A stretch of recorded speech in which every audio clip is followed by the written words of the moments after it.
think some of the key ingredients to success is first of all, discipline.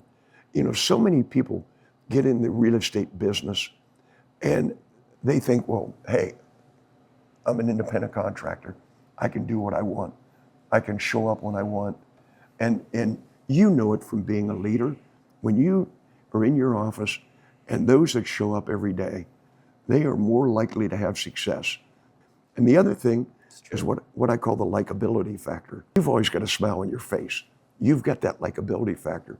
And if you think about successful people in life, they're generally happy people. Welcome to a private conversation with me, Steve Robbins. I'm sitting down with some of the biggest names in Indianapolis real estate. I've enjoyed these conversations immensely, and I hope you will too. A big thank you to Executive GM Ian Soroyan and his whole team for hosting us at Cunningham Restaurant Group's Commission Row and Mel's Speakeasy, located in downtown Indianapolis within the Pacer Sports and Entertainment Complex. Check out the show notes to learn more. I wanted to fast forward a little bit to how you got involved with owning FC Tucker. Okay. You'd been with Tucker for a while, and I'll come back to that, but how did you become the owner of Tucker? Well, I started as a sales associate in 1972, and after a couple of years, they made me a manager, and then I managed the East office. Then I managed Keystone at the Crossing. And in 1982, Bud Tucker, the prior owner and his partners, he was on the Indiana National Bank Board. And strategic planning at that time was new. And Bud wanted a strategic plan for the company. And he picked 3 people to do the strategic planning. He picked Fred III, who's an attorney, who was our in-house legal counsel. He picked David Goodrich, who was a commercial manager with us, who was Bob Houck's son-in-law. And Bob was one of Bud's partners. Okay. And he picked me. Okay. And what was your role at the time? I was manager at Keystone at the Crossing. Okay. And so we were doing the strategic planning in addition to our normal jobs. Our backgrounds were totally diverse. Of course, Fred was an attorney. David had an MBA from Virginia and had been a banker before he got into commercial real estate. And I'm a salesman. Yeah. And it was really funny.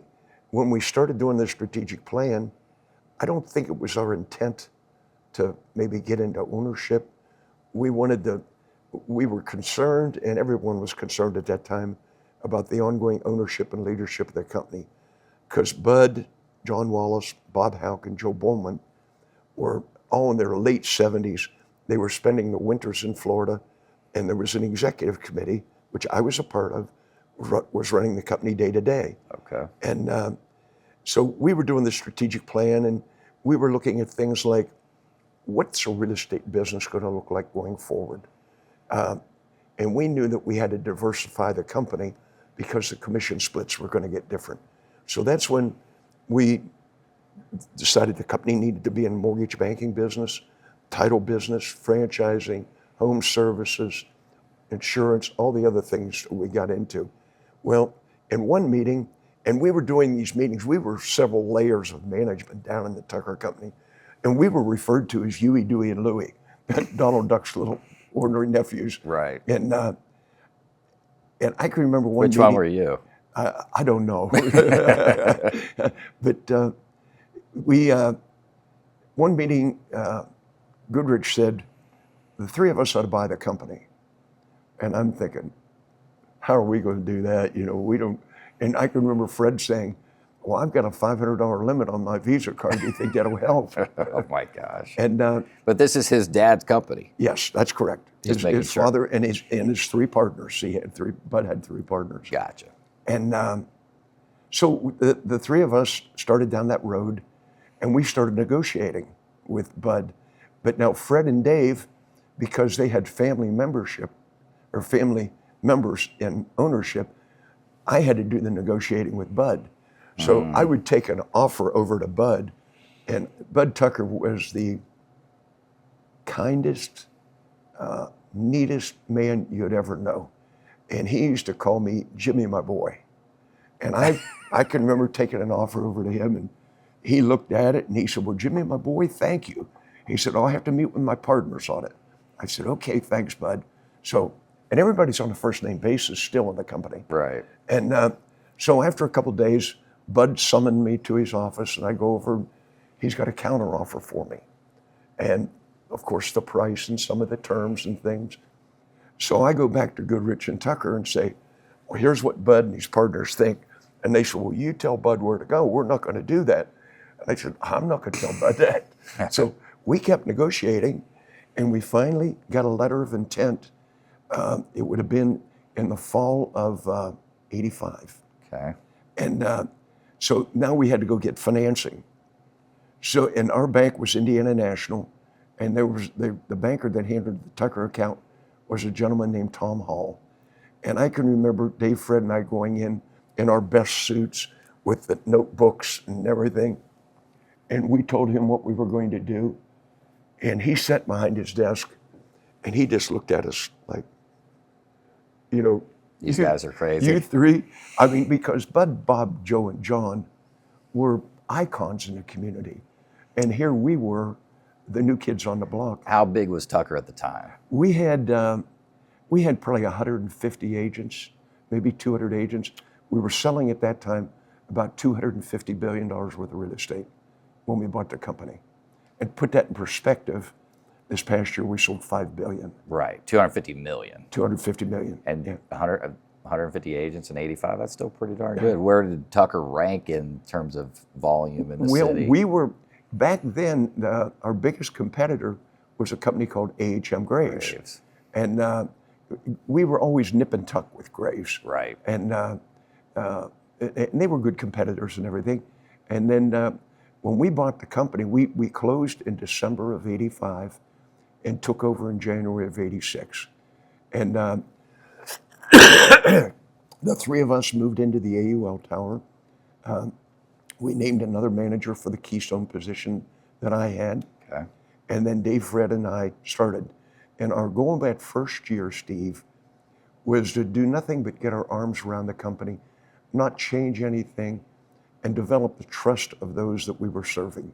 Because here we were, you know, the new kids on the block, and people are thinking, oh, or Jim, Dave, and Fred are going to screw it up. Right. You know? And we met with each team of managers and shared with them our vision, and everyone gave us a chance. And then in '86, '86, we just got our arms around it. '87, '88, '89, we started our expansion. In '88, we bought AHM Graves, our biggest competitor, and merged them in, and it was a very good merger. Okay. We had no breakage. It worked very well. And then we got into mortgage banking and title insurance and all those other things, and they served us well. I mean, and then David retired we sold commercial in 1998. We sold commercial, and we sold it to Turley Martin out of Kansas City. Yeah. And the reason we sold it, David came to us and said, you know, residentially, you've got a national, international footprint with leading real estate companies in the world. Yeah. So you've got this massive referral network. Commercially, they had Colliers, and at that time, Colliers was struggling. Okay. And they said, we need to do something different. Number one, to serve our agents better, and number two, to serve our clients. And we had property management and, you know, all the other parts of commercial. And we sold to a company called Turley Martin out of Kansas City. And Dave went with that entity, and Fred and I bought him out. And then David became president of Indiana Economic Development Corp. Okay. After a couple of years, and he did that for a few years. Then he finally just retired in total. Fred wanted to retire in 2008, and he was taking more time off. And I told him I'll run the company, and he was taking, you know, a couple weeks a month off and Right. going to Florida and traveling and everything. And but he wanted me to buy him out in 2008. And if you reflect back on 2008, you know, we were getting ready for a pretty severe recession. Yes. And I said, look, Fred, I'll buy you out, but I'm not going to buy you out until I know this recession's over, because I don't want to put any debt on the company. Okay. Well, then in 2010, if you reflect back, the federal government came out with that $7,500 tax credit for first-time home buyers. I remember it well. And it accelerated the market. Yes, it did. So Fred and I made the deal in 2010. And then he was in Florida, had a home in Aiken, South Carolina. Goodrich has a home in Florida and a farm in Virginia. And then, unfortunately, Fred had a lot of health problems. And Fred passed away on January 5th this year. Okay. And I didn't know that. yeah, but I can honestly, everybody hears stories about partnerships that go awry, that the people can't get along. I can honestly say, Dave, Fred, and I were like brothers. In fact, let me tell you how I met Fred Tucker. You'll get a kick out of this. Before I moved to Indianapolis, I was a lieutenant in Vietnam, and I had to join an Army Reserve unit. So when I came to Indianapolis, I joined an Army Reserve unit at 16th and Meridian. And I was a first lieutenant, and, I don't mean to be critical of the reserves, but we didn't do much, Right. And I'd go in and shuffle papers on the weekend, and maybe it was a couple nights a week or a month that you had to meet. And this one day, there was a knock on my door in the office. And he said, yes, come on in. Fred comes in, and I didn't know him. Sir, Private Fred Tucker reports for duty. Fred was going to law school, and he joined the reserve unit, so he didn't go on active duty.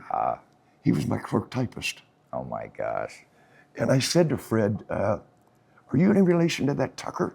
He said, yeah, that's my dad. Wow. I said, well, we bought a house through a Tucker agent.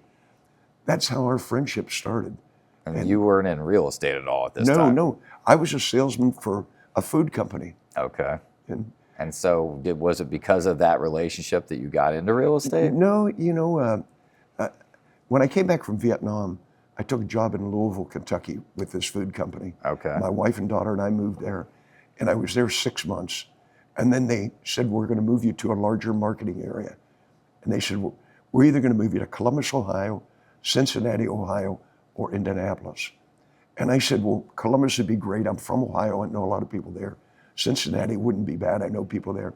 But absolutely, I don't want to move to Indiana. And, as most corporations do, they don't listen to you. Right. And they sent my wife and daughter and I to Indianapolis. So we came here, and it was really ironic because we bought our first home. You'll get a kick out of this. It was a 3-bedroom, bath and a half ranch, 2-car garage, fenced yard in Carmel, 22.5. What year was this? 71. And then, so fast forward to the summer of 72, Hunt Wesson, the food company I worked for, came to me and they said, we want to move you to Chicago as a district manager. And I was like 25 at the time. And I started thinking, if I stay on this corporate circuit, I'm going to become a corporate gypsy. And we're never going to be able to put roots down. And we sort of like Indianapolis. I met some guys to play golf with. So now all of a sudden you liked Indiana. Yeah, I liked it. And my wife had met friends. So I thought, what do I want to do when I grow up? So I started looking for other jobs. And I thought, what about real estate? And the agent that sold us our home was a Tucker agent. And I called him, and he and I went to lunch. And I said, tell me about the real estate business. And he told me about it. And I said, sounds intriguing to me. And he said, oh, Jim, he said, you'll never make it. And I said, what do you, and no one had ever told me whether I was playing college sports or service or whatever, that I couldn't do what I wanted to do. And why do you think he said that? Well, I said, why do you say that? He said, well, you don't have any family here. You didn't go to school here. You don't have many centers of influence. Where are you going to get your business? And I said, well, whatever company I join, hopefully they're going to train me and tell me what to do, and I'll do it. Well, my wife and I had one car at that time. She was at home with the baby, or my daughter. Yeah. And I was working 7 days a week. I got my license. I joined the Tucker Company in Castleton, when Castleton Square was a pile of cement blocks. Okay. And literally, Steve, there was no new construction east of 69. Carmel was just getting started. Right. Basically, the real estate market back then was inside the Beltway. Yeah. Yeah. That was the market. And, I just did what they taught me in training. And, What did you do to get your? It's so difficult in real estate. The guy that told you that wasn't wrong in the fact that it's hard. yeah. So how did you get going? Well, what I held open houses every Sunday. And my goal in doing that was to expand my centers of influence. And when people would come in, if I could make a good enough impression on them, maybe they'd give me the opportunity to represent them. The other thing I did, I went out to Fort Harrison, and at that time, it was a pretty active military base. And I went to the housing referral office, and I introduced myself to the lady that ran it. Her name was Ruth Konis. Okay. And I said, Mrs. Konis, I'm a returning Vietnam veteran. I'm in the real estate business. If you have anybody coming in that wants to buy a home, would you consider sending them to me? Steve, it opened the door, and my biggest year was like 1977, and I represented 76 clients. Wow. And most of them were out-of-town buyers. Now, back then, of course, the average sale price was $35,000, but even then, that was a big deal. And I just kept doing what I was supposed to do. How do you think it's different today to get going the way you did versus back then? Steve, I don't think it's any different. I say this in sales training when I train our new agents. I think some of the key ingredients to success is first of all, discipline. So many people get in the real estate business and they think, well, hey, I'm an independent contractor. I can do what I want. I can show up when I want. And you know it from being a leader. When you are in your office and those that show up every day, they are more likely to have success because they learn more in the office just through osmosis than they do in many cases in training. And the other thing is what I call the likability factor. I mean, you've always got a smile on your face. You've got that likability factor. And if you think about successful people in life, they're generally happy people.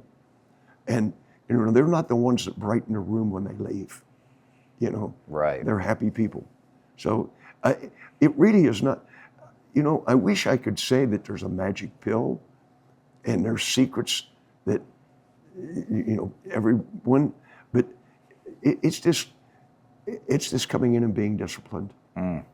What does discipline look like to you in terms of what an agent actually needs to do on a day-to-day basis? Well, I think the first thing you need to do, certainly in this day and age, they've got to be actively engaged in social media, and they've got to be communicating with their friends and family and everybody on social media. There's a good book that Bob Bodine wrote, and it basically says you already know enough people. But part of the problem is we don't go after them, and we don't communicate with them enough. And the premise of the book is these people that 90% of them are your friends, and they want to see you succeed. So you have to communicate with them and tell them what you're doing. I mean, you see it on Facebook and LinkedIn and everything every day. Agents saying, I listed a new home, it's going to sell in 3 days, or congratulations to Bill and Mary, they just bought a home. Well, all of their friends see that, and it reinforces that agent in that friend's mind.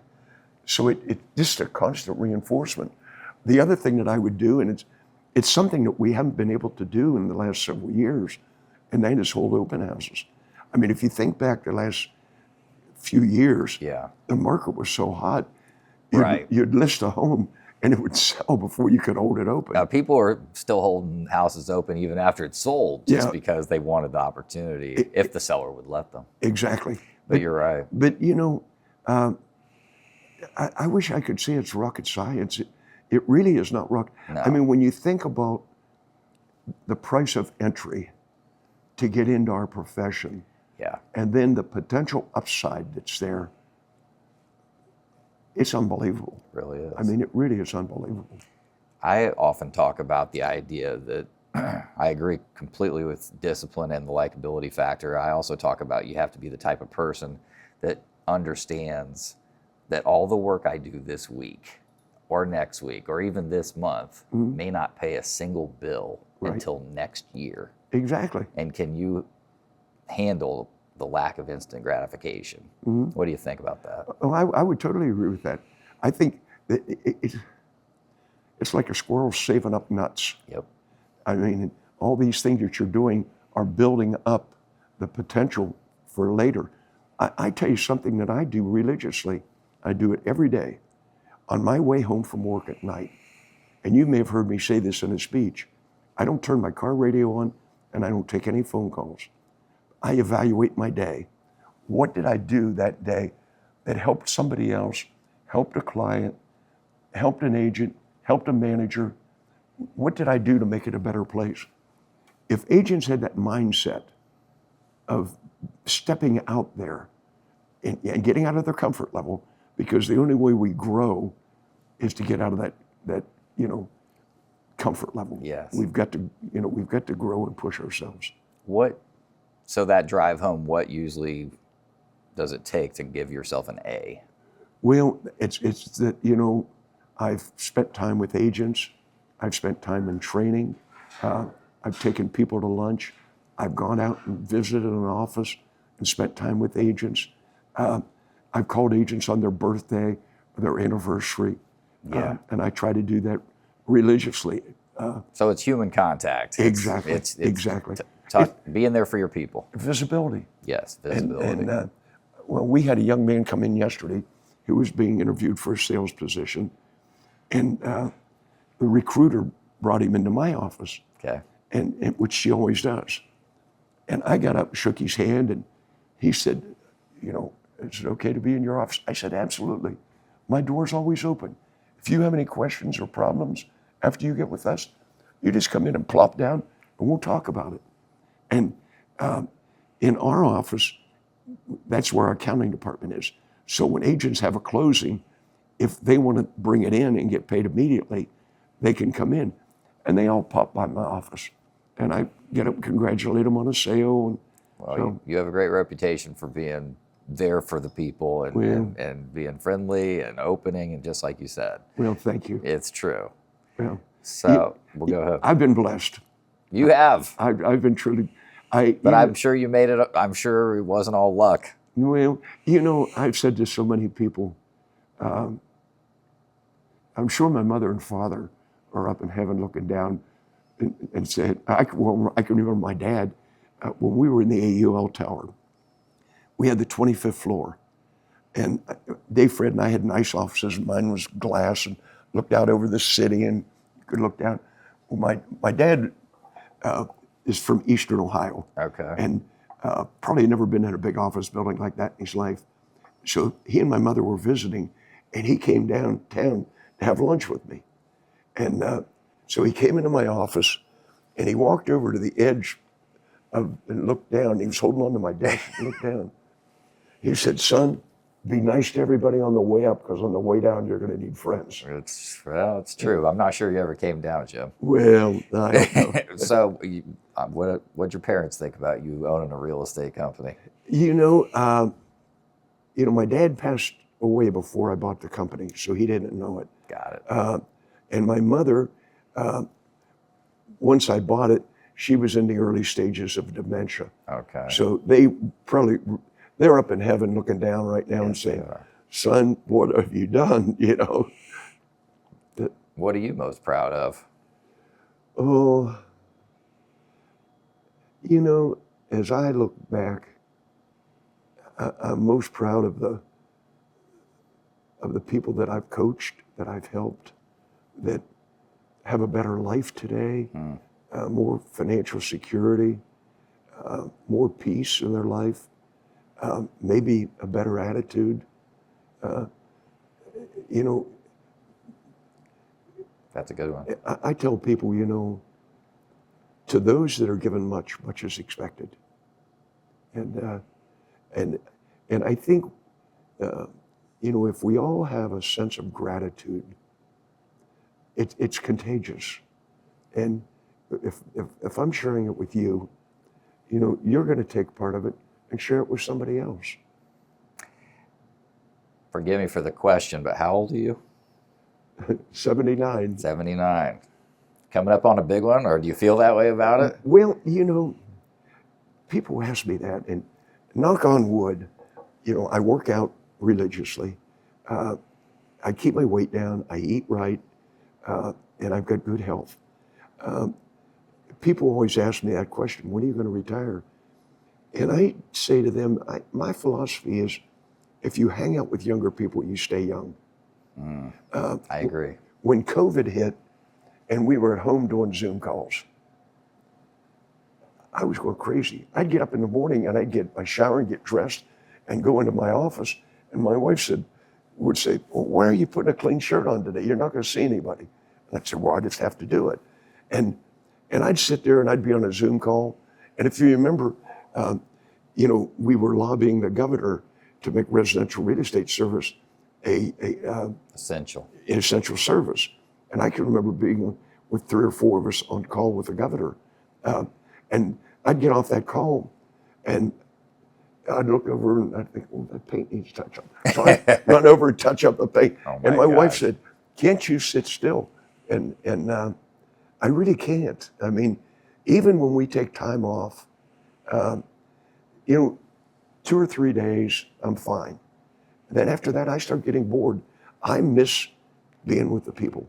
I really do. So are you telling me there is no retirement thought or plan specifically, just kind of see what happens? Yeah, I enjoy what I'm doing. And, I think as we get older, Steve, sometimes we question our competency. And I don't want to be the old guy in the corner office who just sits in there and twiddles their thumbs. I don't want to do that. I don't think you're going to ever be that. I mean, I spend religiously 3 hours a day reading. And I read financial reports, I read business books, and my philosophy is, in life, one of 2 things happen. You either grow or you die. And the only way you grow is to get smarter and get better every day. So that's what I try to do.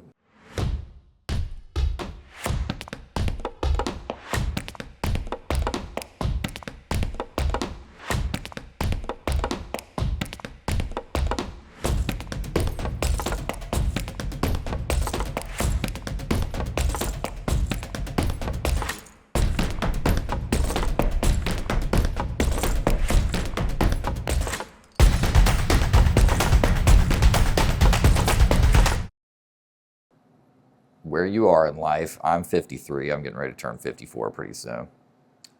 When you look back at where you were when you were 53, 54, what advice do you have for me? Do what you love. Do what you love. And if you're doing what you love, you'll never work another day in your life. And, it's just like you're a leader of people. And you've got a lot of people that you've brought in that were like a rough piece of coal. And you molded them and shined them, and now they're a diamond.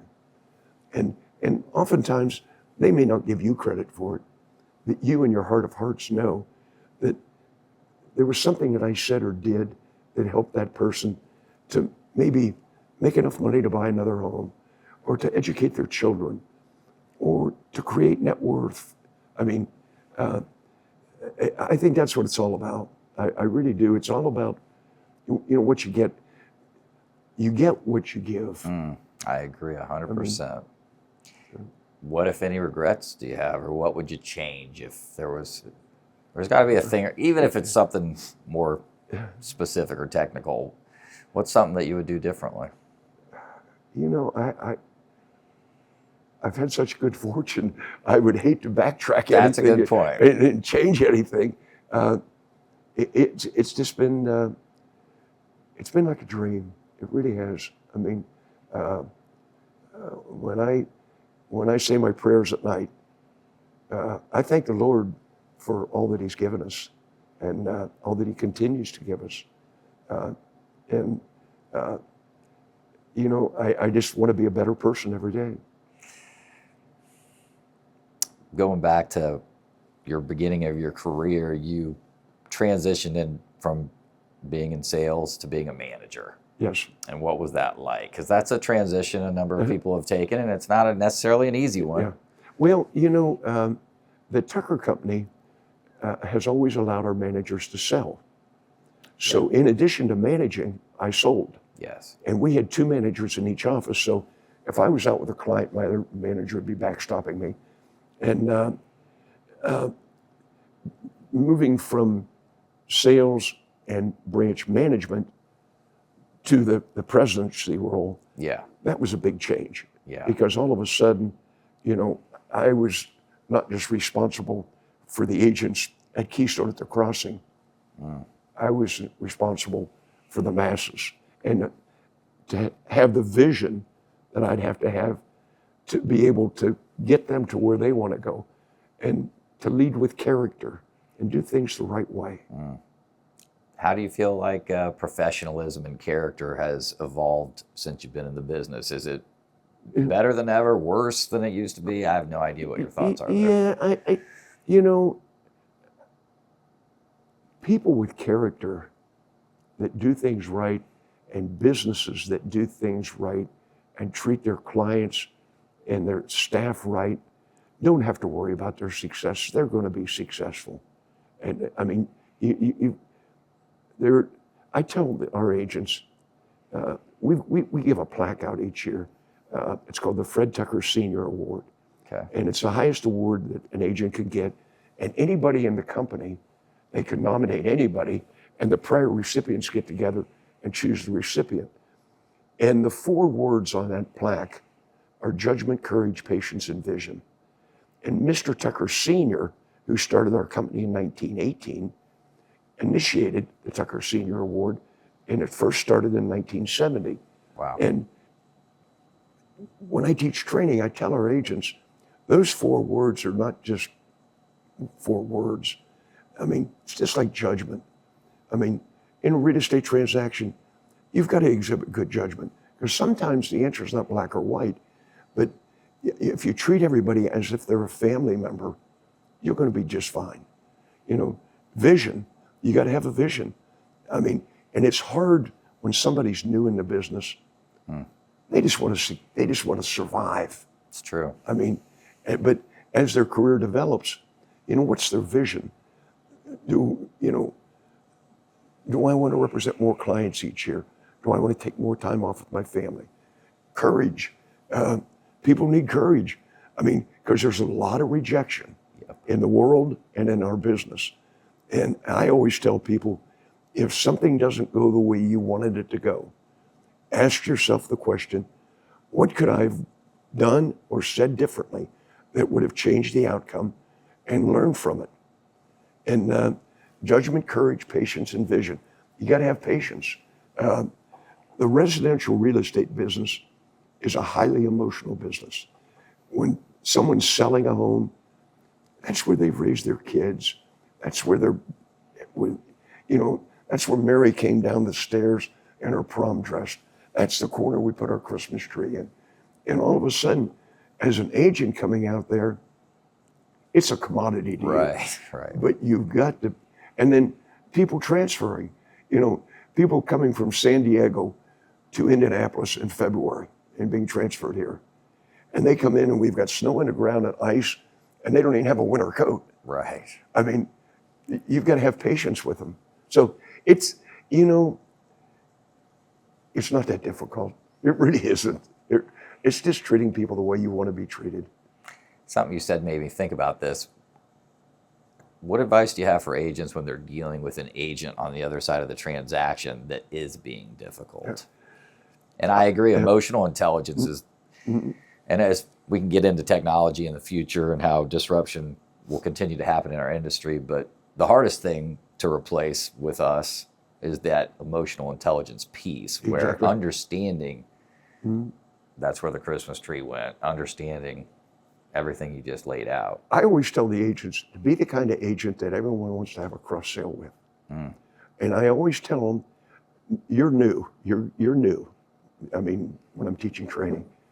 And there's going to be people that say to you, when you write an offer, I looked up your MyBoard number and you're new, so you don't know what you're doing, so I'll just handle it. Now, I always tell the agent, you've got two choices there. You can let anger come in and tell that person no, or you can say, hey, I really appreciate everything, all of your help. Let's work together and get this thing done. And as I said earlier, anger is a useless emotion. Anger doesn't hurt the person that you're angry with. It only hurts you. And so many agents, they think that this negotiation has to be a fist fight.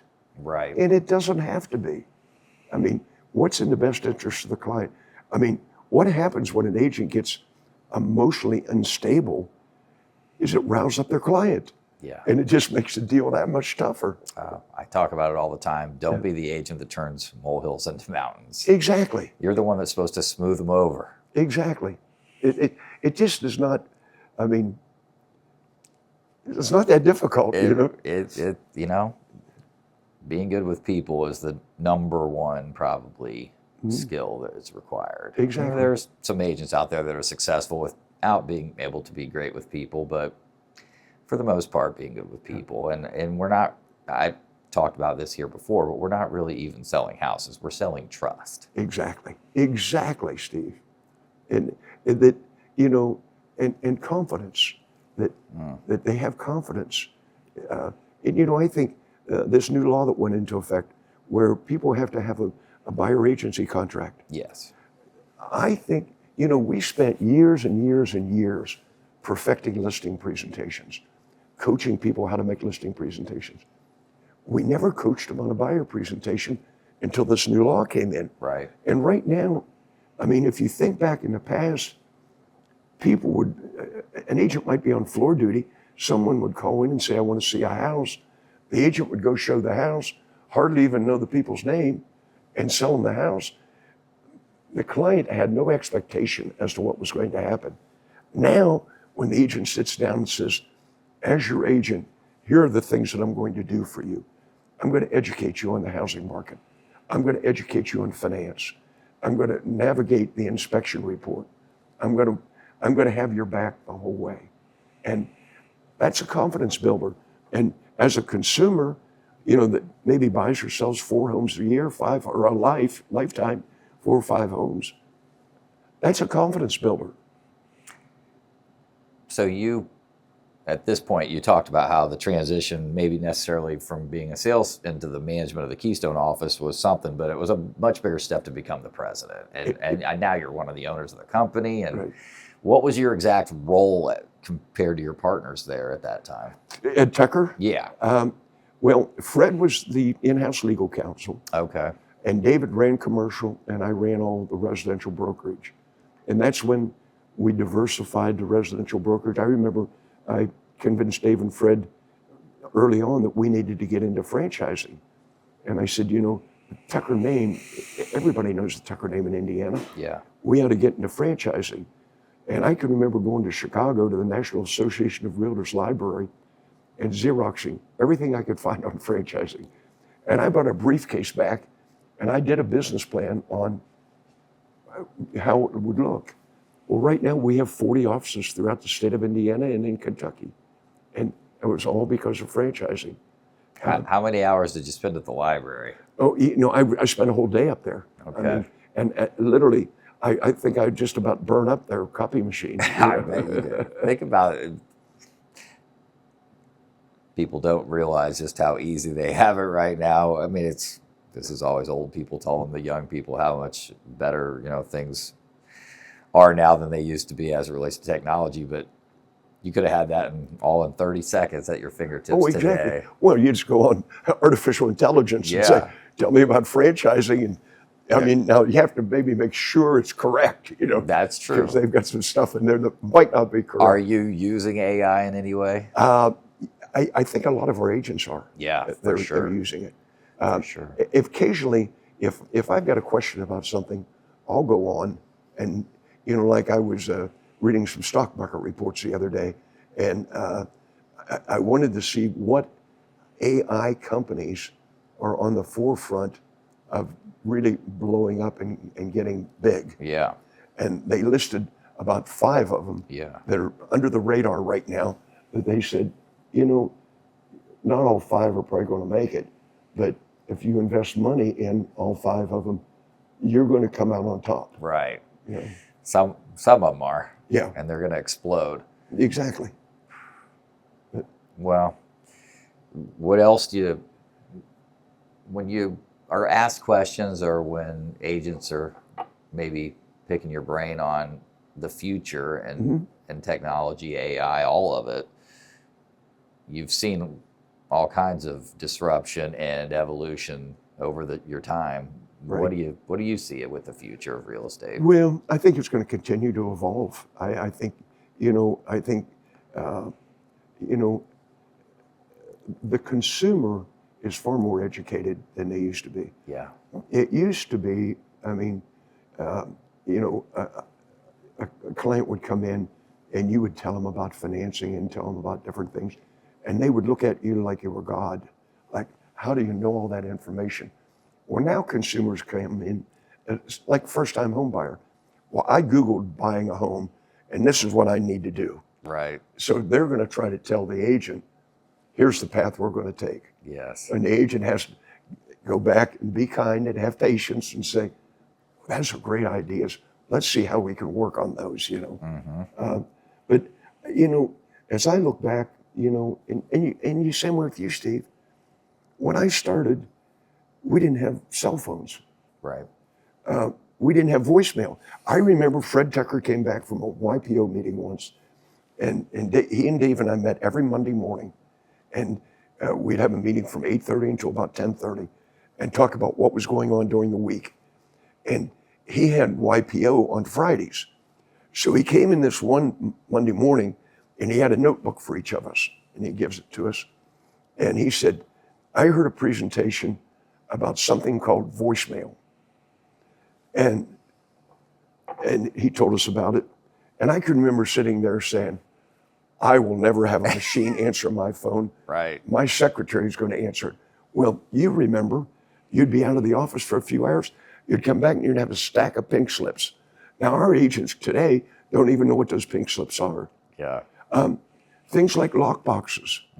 In the late 80s, mid 80s, the only homes that had lock boxes on them were new construction. And I can remember, and for an agent, if they were showing homes, they had to go around and pick up keys at all the offices, and then at the end of the day, take the keys back. We started in the late 80s putting lock boxes on all of our homes. Okay. And I can remember in the market, everybody in the market said, you guys are nuts. The homes are going to get broken into. It wasn't months before everybody in the market had gone to lock boxes. So you think of the efficiencies that we've created. So I think you're going to continue to see new ways of doing things. The piece that is probably not going to change a lot is the finance piece, just because it's controlled by Wall Street, the Federal Reserve. These rates, right now, I read an article yesterday that said that a great percentage of the younger buyers do not want to buy a home until interest rates come down to 3% again. I don't know if you saw that. It was on the Inman or something. And I thought to myself, we will probably never see 3% interest rates again. The average interest rate on a mortgage for the last 30 years has been 7%. And if I were to counsel those buyers, I would say to them, look, prices are going up a minimum of 5% a year. If you lock in now, you're going to ride that inflation on a bigger number. Right. And if the rates do come down, you can refi. If we can get into the 5s, that'll be an opportunity that I obviously this lock-in effect is really affecting real estate the last few years, where people have a 2.5%, 3.5% rate. Golden handcuffs, that's what I call it. That's right. And how do you see, we're slowly, because of life changes, people are having to sell their home or Right. get away from that rate for one reason or another. They normally don't want to, Mhm. but it's definitely handcuffed our overall production for 3 years running. No question. So how do you think we can get ourselves out of this? Well, I think the longer that we hover with rates in the Yeah. sixes, the more people are going to get used to them. Yep. I mean, interest rates are pegged to the 10-year Treasury. Yep. And the 10-year Treasury this morning was 4.4. And historically, prior to the last several years, Steve, there was a margin of about 1.5% above the 10-year Treasury, and that's what the interest rate would. So 3 years ago, if we had this Treasury, what we do today, we'd have rates at 5.9%. Right. But because the uncertainty in the economy, inflation, everything else, that margin's 2.5. So that's why that rate's in the high sixes right now. Yes, and that was starting to improve, and then we've had some craziness maybe in the last couple of months, and, Yeah, and that's a fact. The uncertainty factor is certainly bigger than it has been. Well, and if you look at on April 2nd, when those tariffs, all that stuff came out about the tariffs, Yeah. look what happened to the stock market. Oh yeah. Now look where it was yesterday. Yeah. It's almost back to where, well, in fact, a Yeah. couple of the indices are over where they Yes. were before. That's right. So it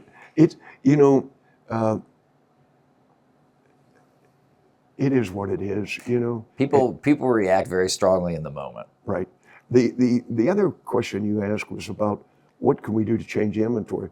One of the big challenges in the inventory right now is that the baby boomers historically would have been downsizing by now. Yeah. And part of the problem is the cost of housing is so high that, if they're going to sell their Yeah. 4,000 foot two-story for X, they're going to buy a $2,000 home Right. for X plus Y. Exactly. So a lot of people are saying, I'm just going to stay in my big house. Yeah. And just as healthcare continues to improve and aging in place is Right. what they call it. And you just have people, instead of going to senior living or living with their kids or even, dying, they're staying in the house way longer than they used to. Exactly. And that's definitely part of the issue. Well, many of my neighbors, they'll see me out working in the yard and stuff, and they'll come up and say, Jim, we're thinking about selling our home. And they're in big two-story homes. And they'll say, well, we went to such and such a subdivision and looked. And I mean, it's $100,000 more than what our house is going to sell for. Exactly. With a higher rate. Exactly. It's tough. Exactly. We're touching on it a little bit here when you talk about inventory and the other factors we're discussing, but there truly is an affordability crisis nationally. Mm-hmm. What thoughts do you have on how we can improve that? Because it is a very tricky Mm-hmm. thing and not an easy thing to fix. Well, I mean, thank God we live in Indiana. Agreed. I mean, Indiana is ranked always in the top third of affordability in the country. Yeah. Now, we've seen tremendous appreciation or inflation in our homes the last 3 years, unlike nothing we'd ever seen before. Right. But, you take some of these markets. I have a son that lives in California. I mean, it's crazy out there. Yeah, it is. I mean, it's crazy. I mean, an entry-level home's $1 million Right. in California. And it's not even that pretty. No. I mean, it needs all kind of work. Yeah. I don't know. I mean, I don't know if it's government subsidies, but I'm not necessarily in favor of government subsidies. And part of the, when you look at our market, the markets that are really squeezed right now are the under $200,000 markets. I mean, if you compare sales in that market versus what they were a year ago, 2 years ago, 3 years ago, they're way down. Well, the reason being is those prices have escalated out of the 200s. But conversely, if you look at the expensive homes in the market, I mean, they're selling like crazy. I had an agent the other day tell me There was a new home listed. It wasn't brand new. It was a new listing. They went out. It was like 780,000. They showed it. It was a brand new listing. The listing agent told our agent, "I'm getting a lot of action. You're going to have to pay over list price." Our agent wrote $80,000 over list price on that 760 and got beat. Got beat. So it appears to me, and I'd be interested in your thoughts on it, those that have money have got a lot of money right now. It sure seems that way. There's no question in my mind that the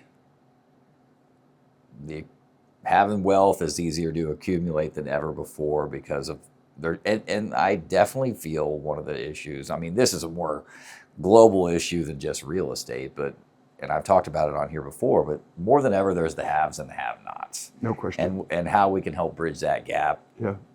It's going to take a lot of intelligence and hard work. And maybe artificial intelligence will help be able to do that. Yeah. I'm not sure. Yeah. But I agree with you 100%. It's a dilemma that we've got. It is. What, moving back to, so you're president of, and now running the residential side, and then you ended up buying out everybody and owning FC Tucker for, and how long ago was that you became essentially the sole owner? 2010. Okay. And then, I don't know, a couple years ago now, Howard Hanna came into the picture. Right. Let's talk about that. How did that come about? And Well, what were your emotions on all this? It had to be an interesting time. Yeah. You know, for years, people would always said, "What's going to happen to the company if something happens to Jim? Yeah. And what's the succession plan? Yeah. Who's going to take over?" And over the years, Steve, I mean, we had all kinds of different national companies try to buy us, Wall Street firms, venture capitalists, other major real estate companies. And I'd always say, "No, I'm not ready." In 2020, I started thinking, maybe we should come up with some kind of a hybrid system that would show people that we have a succession plan, all the while keeping me still in ownership for a portion of the company. And then I started looking at companies that I knew nationally. We belong to a group called the Leading Real Estate Companies of the World, which is the largest relocation network. And then we became, we were founding members of the old dozen, which are the 50 largest independently owned real estate companies in America. Okay. And we meet twice a year as CEOs, so we got to know each other. And one of the fellows that I met over the years was Howard Hanna III, and he goes by Hottie. Yeah. And he and I became dear friends. And he invited me over years ago to be a keynote speaker at his all-company meeting, and he would always call me and say, "Are you ready yet? Right. Are you ready?" And I'd say, "Hottie, no, I'm not ready."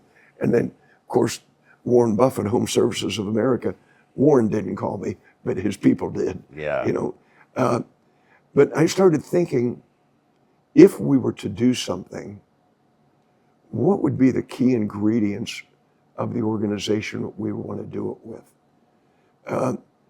Nothing against Wall Street firms, but all they were interested in was the bottom line. They weren't interested in tools of differentiation to make the company bigger and better and the agents stronger. Well, the Hanna Company was that way. They were a lot like we were. They gave a lot of money to charities in Pittsburgh. They were good corporate citizens. We do the same thing here through our FC Tucker Circle of Giving. And so we give money back to all these different charities that need grants. And, you know, I talked to Hottie one day, and there was a company in North Carolina named Allen Tate. I'm familiar with it. We're in Charlotte. Okay, we operate. Well, then you know the Tate. And they're very big. Yes, and, they actually, when we opened our office in Charlotte in 2005, we obviously were dealing quite a bit with Allen Tate, and I always said how much they reminded me of FC Tucker. And the fellow who took over after Alan, and of course I knew Alan, but was Pat Riley. Okay. And Pat is a dear friend. Well, 2 years in 2018, they did the same thing. They went to Hanna and said, we want to form a partnership with you where you own part of the company, we own part of the company, but we get to pick the benefits that you have, the tools of differentiation that can enhance our business. Well, before I called Hottie, I called Pat Riley and I said, how's it going? Are they micromanaging you? What's changed? And he basically said, Jim, nothing's changed except we've got the tools that they had because they're much bigger that we couldn't afford to have. So I thought that's positive news. Yeah. So in the fall of 20, Donna Krebs, who's president of the residential division, and Pat Perdue, who's the CFO and president of the company, and I flew to Pittsburgh and met with the Hanna people. And we spent the day with them looking at everything from training to technology to marketing to accounting to their mortgage bank to their title company, everything that they did. And it was an 8-hour day. And we got on the plane to fly back. And I said, let's not talk about what we saw today. Let's go back. All three of us go to bed tonight, get up in the morning and sit down and talk about the positives and the negatives of forming some kind of a partnership. And the conclusion was, if we're going to do something, they would be the likely candidate to do it with because they're agent-centric. They're really focused. And so we started down that path, and we consummated the deal in late June of 21. And they own a piece of the company, I own a piece of the company, and Don and Pat have a little piece of the company. Okay. And and it's worked well. We've rolled out things that, for example, the financing piece. We rolled our mortgage bank into theirs. Yeah. And the reason that we did is that we were relatively small and we had maybe 5 lenders that we were selling loans to. Well, if those 5 weren't competitive, there were times we couldn't be competitive. Well, Hanna's got like 40 lenders. So they're always competitive. Yeah. They implemented a plan just recently called the Buy Borrow Bundle, that if you buy a house through a Tucker agent and you get a mortgage through our mortgage company, right, we'll give you 0.5% of the mortgage amount back in cash at closing. Well, we couldn't do things like that. Right. And their education, we had a 1.5-day educational session last week with a gentleman that came in on leadership, and it was just for the management team. Very, very good. I mean, and so it's a little different. Yeah. But how is it for you personally feeling you didn't really have to answer to anybody? And now I don't know how much you do, or is that different, feeling a different layer of accountability than you're used to lately? Not really. I mean, they pretty much let us do our thing. Okay. I mean, fortunately, well, the Hanna Company right now, I mean, they're dominant in Ohio, they're dominant in Pennsylvania, they're dominant in the Carolinas, they're dominant in New York, and they probably have 15,000 agents, So, they've got their hands full. I mean, and quite honestly, when I look at the metrics each month, our performance is always up number 1. Yeah. So. Okay. So relative to their other divisions? Yes. Okay. Yes. Based on what metric? New listings taken, closed volume, pending closed volume, written volume, buyers represented, mortgage conversions. Gotcha. Things like that. Awesome. Congratulations. Well, thank you. Well, congratulations on all of it. What's a surprising take you might have on real estate that maybe not everybody shares? You know, and this is what it is, but you know, it's amazing to me that there are so many people that get in it and don't do anything. You know, when you look at MIBOR, I don't know the statistic exactly, but if you take the membership and you divide it, the membership into the number of sales, the average agent in MIBOR is doing a couple deals a year. Right. Now, what's it say about professionalism? I mean, they're not making enough money to cover their MIBOR dues. No. And so it to me, but I don't think you can legislate that. I did. Somebody, I forget who it was I was talking to the other day, and they asked me that question. You know, should the state have stricter standards on licensing? And, you know, quite honestly, the state doesn't want, you know, I was on the real estate commission for 31 years. The state is not interested in limiting the number of real estate licenses. Right. I mean, because that's revenue to them. Yes. How much do you think it gives our registry a black eye that 50% of the people, more than 50%, are really not full-time professionals, they're hobbyists? Well, I think it does. I think a lot of consumers probably question, how are they represented? Right. You know, by this person who does 1 or 2 deals a year. Yeah. Yeah. I mean, now, you know, some people probably are naive and don't think twice about it. You know? Right. But then there's others that are going to say, you know, I'm never going to use so-and-so again because they screwed up this, you know. Mm-hmm. Is there anything you think that can be done about helping the new licensees have a higher percentage of success? Well, I think it starts with leadership. I think it starts with the leadership of their company. And their leader can't just have a mission to hang licenses on the wall. Right. They've got to have a mission to get better and help their people become productive. Mm-hmm. I mean, just like you do. You spend an inordinate amount of time on training. And you don't do that just because you love training. You do that because you're there to help your people. Yes. And it goes back to what we talked about at the very beginning. You're going into business. A lot of agents just don't understand you're opening a business. Right. And no one starts a business from scratch and is number one the first day. It's going to take time to build your brand, to build your experience, to build that trust that people should have in you. Mm-hmm. It's tough. It's tough, but because you talked about the discipline of it, and at the end of the day, there's always going to be a big percentage of agents that, if it's a new licensee and I'm sitting down with them, I've for years been at the point where I'm not trying to scare them, but I'm giving them a hard dose of reality. Exactly. You know, I don't want you to get into something that you're not understanding.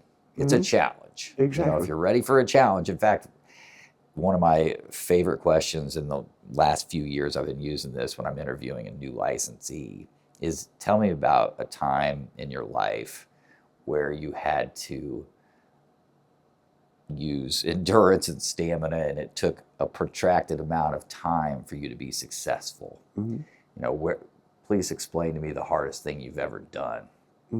And a lot of people don't have a great answer to that. And if they don't, they need to understand this will probably be that. Right. This is going to be maybe one of the hardest things you've ever done. Are you ready for it? Right.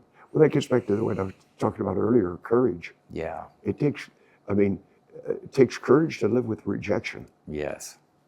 It really does. And we have it in our business. You know, I wish I could say we win every battle, but we don't. I mean, right. We're not going to win every battle, you know. What's the best piece of business advice you were ever given? Oh. It's probably from Bud Tucker. Okay. And it was, you know, to those that are given much, much is expected. So give back. Give back. And, you know, unfortunately, Oh, a lot of people in the business today don't remember Bud Tucker and Joe Bowman and Bob Houck and John Wallace. But those four were the salt of the earth. They really were. They were very special men. And just like Fred and Dave, Dave Goodrich, he and I, well, in fact, after he and Fred retired, I would call him every month and just bring him up to date as to what was going on. And just say, here's where we are, here's what we're doing, we're starting this, we're implementing this. And they'd always say thank you. And then, I'd send them reports. And I think they probably got them, threw them away and said, it's not our problem anymore. But, Maybe. But Bud Tucker MIBOR has the big Bud Tucker Award. yes. What do you think about someday there's going to be a big Jim Litten Award? Oh, I don't think so. Don't you? No, I don't think so. I'll be less humble and say, yeah, I think you will. So a little bit more about, your personal life. You grew up in Ohio. Yes, You played football in college, is that right? that's correct. At Ohio University? Ohio University. What position? Middle linebacker. Really? Yeah. And what was your height and weight? Well, I was 6 foot and 215 pounds. Okay. But now this goes back a long time, and right now I'd have been a small running back that way. Right. The football players have grown just a little bit. Is football your favorite sport? Golf is now. Yeah. I haven't played much golf this year. I tweaked my shoulder. In fact, I'm going in to see an orthopedic surgeon next week to see. No. And I don't know what it is. Hopefully, he can shoot me with something. Right. But You're not able to play golf because of it? well, I probably can play, but I'm reluctant to try it, Steve. Right. Because finishing with the club, I don't want to get that shoulder so No. that I can't lift my arm. That would be good. But I enjoy all sports. I mean, we have a pool. I swim every day. Really? I mean, now that the weather's decent. Yeah. Now, sometimes, the water's warm. I've got it heated. But when you get out, the shock still gets you, Oh, yeah. But so I work out a lot. And my wife works out a lot. She loves to play golf. I love to play golf. But now I don't jog anymore. I used to jog. In fact, I did nine straight mini marathons. And then I did one 26-mile marathon. Wow. Then I used to do triathlons. But I had back surgery years ago, so I don't do that anymore. Wow. But The fact that you ever did is impressive. yeah, but I love the Pacers. I love watching them. I'm sort of getting hooked on the fever. You and a lot of people. I watched a couple games last year, but I've been watching all these preseason games, and Yeah. and my wife was. When you're watching preseason basketball, you must be pretty into it. Yeah, well, I enjoy it, and my wife was a basketball player in high school, and she was on a Final Four team. Okay. So she's she's into it. That's awesome. Yeah. Another thing I like to ask people is what kind of music they like to listen to. Tell me about your music tastes. You know what I like? Now, I like yacht rock. You ever listen to yacht rock? Of course I have, yes. When I'm out by the pool, I have yacht rock on.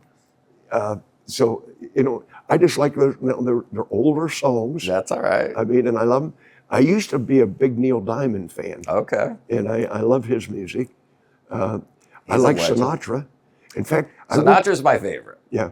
He really I is. tell you what, there's a hotel in downtown Carmel called the Carmichael, Yes. and they have this little intimate theater down below. Feinstein's. Yes, and there was a guy in there a couple months ago for Sinatra. Yes, I didn't see it, but I heard it. I heard it's good. My wife and I went to it with another couple. Outstanding, I need to go. outstanding. And I mean, I sat there and, when he's singing some of those songs, I got teary-eyed, Jim, honestly, it's just been a complete pleasure and honor to sit down with you. Thank you so much Well, for having thank a you. conversation with me. It's been an honor being with you, Steve. I appreciate it. Congratulations on all the success that you're having. You as well. Thanks, Jim. Thank you. It really is a Well- pleasure and an honor. Any way I can help you. just I let me know. appreciate that.